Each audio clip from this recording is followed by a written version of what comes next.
లాభం కోసం సరఫరా చేస్తారు.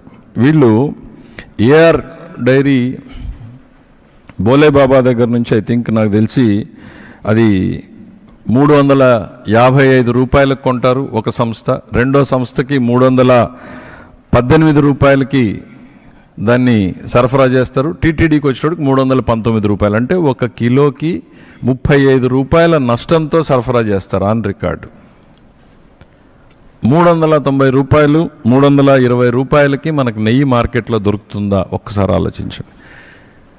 నందిని ఉంది, ఇవాళ ఈ రాష్ట్రంలో సంఘం ఉంది, విజయ ఉంది, ప్రఖ్యాతమైనటువంటి బ్రాండ్లు ఉన్నాయి. ఎంత దొరుకుతుంది? మనం అందరం ప్రతిరోజు తినేటువంటిది, ప్రతి తల్లి చెల్లి కూడా నెయ్యి ధరని చెప్పగలిగేటువంటి పరిస్థితుల్లో టీటీడీ పాలక మండలి, ఇంత అనుభవం ఉన్నటువంటి వ్యక్తులు, డైరీ సంస్థలు, వీళ్ళందరినీ ఎక్స్పర్ట్స్ని పెట్టుకుని 320 రూపాయలకి నెయ్యి దొరుకుతుంది అంటే వాళ్ళు అమాయకంగా తీసుకున్నారని మనం అనుకోవాలా? అసలు జరిగింది ఏంది అనేటువంటిది మనకు కళ్ళ ముందు కనపడుతున్నటువంటిది. ఈ సంస్థ ఏదైతే బోలేబాబా ప్రధానమైనటువంటిది మ్యానుఫ్యాక్చరింగ్ అనేది అక్కడ తయారైంది. నెయ్యి అని పిలువబడేటువంటి పదార్థం తయారు చేయబడింది. అది నెయ్యి అని మనం ఎవరం కూడా అనలేం. ఎందుకు అనంటే ఆ సంస్థ నుంచి దొరికినటువంటి డాక్యుమెంట్స్ ఏవైతే ఉన్నాయో దాదాపు 59 లక్షలు 57 లక్షలు పామాయిల్ కొన్నారు. పామాయిల్, పామ్ కెర్నల్ ఆయిల్, దానికి సంబంధించినటువంటివి కొని ఒక మ్యానుఫ్యాక్చరింగ్ ప్రాసెస్ని వాళ్ళు తయారు చేశారు. నెయ్యిలా మార్చడానికి ఏ రకంగా చెయ్యాలి అని అంటే దాంట్లో రకరకాల కెమికల్స్ని కలపడం. ఏంటి ఆ కెమికల్స్ అనేటువంటివి అని అంటే నేను మళ్ళీ లాస్ట్కి వస్తాను. లాక్టిక్ యాసిడ్ ఒకటి, ఎసిటిక్ యాసిడ్ ఈస్టర్ అనేటువంటిది ఒకటి, మోనోగ్లిజరైడ్స్ ఒకటి. ఇవి ఎక్కడి నుంచి కొన్నారు? అరిస్టో కెమికల్స్ నుంచి కొన్నారు, సుగంధ ఆయిల్ అనే కంపెనీ నుంచి కొన్నారు, శివాన్షి ట్రేడింగ్ అనే దగ్గర నుంచి కొన్నారు. ఇవన్నీ కొని వీళ్ళు తయారు చేసింది ఏంటి అనంటే పామ్ ఆయిల్, పామ్ కెర్నల్ ఆయిల్ని నెయ్యి వాసన వచ్చేలాగా, నెయ్యి రంగు వచ్చేలాగా తయారు చేయడం జరిగింది. ఇది ఇంతవరకు దాదాపు ఇన్వెస్టిగేషన్ కళ్ళ ముందు కనపడతానే ఉంది. నేను ప్రైవేట్గా తెలిసిన వ్యక్తుల్ని, వాళ్ళని, మీలాంటి మీడియా మిత్రుల్ని, ఏంటయ్యా ఈ బోలేబాబా సంస్థ ఎవరు, వీడాసులు ఎంతమంది ఉన్నారు అనంటే నాకు వచ్చినటువంటి సమాచారం 10 మంది ఎంప్లాయీస్ ఉన్నారు అని తెలిసింది. ఆ 10 మందిలో 2 స్వీపర్స్ అని, 2 వాచ్మెన్లని తెలిసింది. అంటే 6 మందితో ఇంత చేసేటువంటి అవకాశం. మరి తప్పెక్కడ జరిగింది అనేటువంటిది మనం చూసేటప్పుడు కీలకమైనటువంటి పరిణామాలు ఏంటి అనంటే ఇందులో కుట్రలో ప్రధానమైనటువంటి భాగస్వామ్యం ఏంటి అనంటే టెండర్స్లో ఉన్నటువంటి మార్పులు. గతంలో చంద్రబాబు నాయుడు గారు ముఖ్యమంత్రిగా ఉన్నప్పుడు ఉన్నటువంటి పాలక మండలిలో ఉన్నటువంటి సభ్యులు నిబంధనలని, నెయ్యి ప్రొక్యూర్మెంట్లో కఠినతరం చేయాలని, నాణ్యత ఉండాలని ఆ రోజు ఉన్నటువంటి సభ్యులు బోండా ఉమామహేశ్వరరావు లాంటి వ్యక్తులు అందరూ కూడా నిబంధనలు కొన్ని రికమెండ్ చేస్తే ఆ తర్వాత ప్రభుత్వం మారడం, వచ్చిన తర్వాత ఇదే పాలక మండలి వాటిని ఆమోదించడం, ధర్మారెడ్డి గారు నేతృత్వంలో ఈ నిబంధనలన్నీ ఆమోదించారు. ఏంటి ఆ నిబంధనలు ఆ రోజు పెట్టినటువంటివి అంటే డైరీకి క్వాలిఫికేషన్ మినిమం 3 ఏళ్ల పాటు డైరీ రంగంలో పనిచేసి ఉండాలి, 250 కోట్ల టర్నోవర్ ఉండాలి, 4 లక్షల లీటర్ల పాలు ప్రొక్యూర్ చేస్తూ ఉండాలి, 12 టన్నుల వెన్నని సేకరించి ఉండాలి, కనీసం 8 టన్నుల నెయ్యి చేసే సామర్థ్యం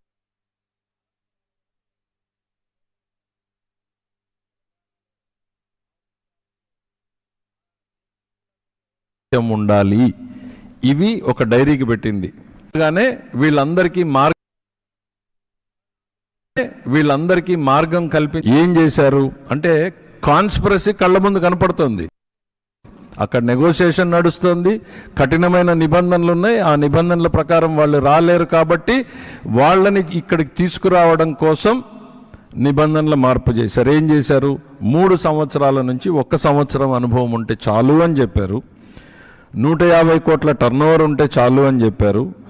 4 లక్షల లీటర్ల పాలు సేకరించే సామర్థ్యం ఉండాలి, సేకరించి ఉండాలి అన్న నిబంధనని పూర్తిగా తీసేశారు. అంటే పాలు లేకుండా నెయ్యి చేసే విధానాన్ని వీళ్ళు మార్గం సుగమం చేశారు. ఆ తర్వాత ఈ 12 లక్షల టన్నుల వెన్న సేకరణ అనే దాన్ని పూర్తిగా తీసి 3 టన్నులు చేశారు. నెయ్యి చేసే సామర్థ్యం మొత్తం తీసేశారు. అసలు ఈ నిబంధనల మార్పుతోనే ఈ మొత్తం కాన్స్పిరసీ నడిచింది. ఒకవైపు నెగోసియేషను, మరోవైపు నిబంధనలను మార్చేటువంటి కుట్ర. మార్చి ఆ పాత్రదారులు వచ్చారు. వచ్చిన తర్వాత ఏం జరిగిందో మనం కళ్ళ ముందు చూసాం. పామాయిల్, కర్నల్ ఆయిల్ని పెట్టి వీళ్ళందరూ సరఫరా చేయడం. ఆ వైష్ణవి డైరీ అనేటువంటిది మనకి చదివితే అర్థమయ్యేది ఏంటంటే, బోలే బాబా రాలేడు కాబట్టి ఆ ఏఆర్ డైరీ మిగిలిన డైరీల్ని మాట్లాడుకున్నప్పుడు అది సిక్ డైరీ ఒక యూనిట్ అయితే దాదాపు మూతపడిపోయినటువంటి యూనిట్. వాళ్ళందరూ మళ్ళీ ఫేక్ డాక్యుమెంట్స్, తమకు అనుభవం ఉన్నట్టు Bole Baba dairy fake documents create చేస్తుంది. ఇక్కడికి వచ్చినటువంటి మిగిలిన వైష్ణవి డైరీలు కానీ మిగిలిన డైరీలు కానీ మొత్తం ఫేక్ డాక్యుమెంట్లు, ఫోర్జ్డ్ డాక్యుమెంట్లు, పాలు కొన్నట్టు, నెయ్యి కొన్నట్టు రకరకాలుగా ఫోర్జ్డ్ డాక్యుమెంట్లు పెడతారు. అక్కడి నుంచి ట్యాంకర్లలో వచ్చినట్టు, ఇక్కడికి సరఫరా పోయినట్టు, ఇవన్నీ కూడా మనకి కమర్షియల్ ట్యాక్స్లో ఎస్టాబ్లిష్ చేశారు. అవన్నీ మన చెక్ పోస్టులు దాటాయా లేదా అని చూస్తే అసలు ఆ ట్యాంకర్ల మూవ్మెంటే లేదు. డైరెక్ట్గా ఎక్కడి నుంచి ఎక్కడికి పోయినాయి, రికార్డులో మాత్రం ఇంకో రకంగా పోయినట్టు. ఇంత నడిపితే కూడా అసలు అందులో నెయ్యి ఉందా, మిగిలిన ఏమైనా ఉందా అంటే 1 లీటర్ కూడా నెయ్యి లేదనేటువంటిది స్పష్టంగా చెప్పారు. ఇక 2 రిపోర్ట్లు నేను చెప్పాను. మూడవది, ఇవాళ జగన్మోహన్ రెడ్డి గారు కానీ వాళ్ళ పార్టీకి సంబంధించినటువంటి నేతలు కానీ ఇవాళ మాట్లాడుతున్నటువంటి మాటల్ని చూస్తే బాధేస్తుంది. మాకు ముఖ్యమంత్రి గారు దీని మీద ఎందుకు కాస్త తెలుగుదేశం పార్టీ ఆలోచించి అడుగులేసింది అనేటువంటిది కూడా ఈరోజు చెప్పాలి.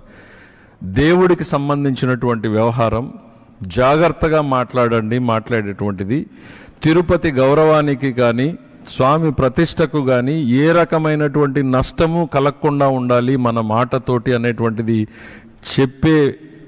చెప్పడంతో ప్రతి ఒక్కరూ ఆచితూస్తూ ఉంటే అదేదో చెప్పినట్టుగా సత్యం అడుగు బయట పెట్టే లోపల అబద్ధం ఊరు చుట్టేసి వస్తుంది అన్నట్టుగా మాకేదో క్లీన్ చిట్ ఇచ్చేసింది అన్న ప్రచారాన్ని చేసుకోవడం దుర్వినియోగం.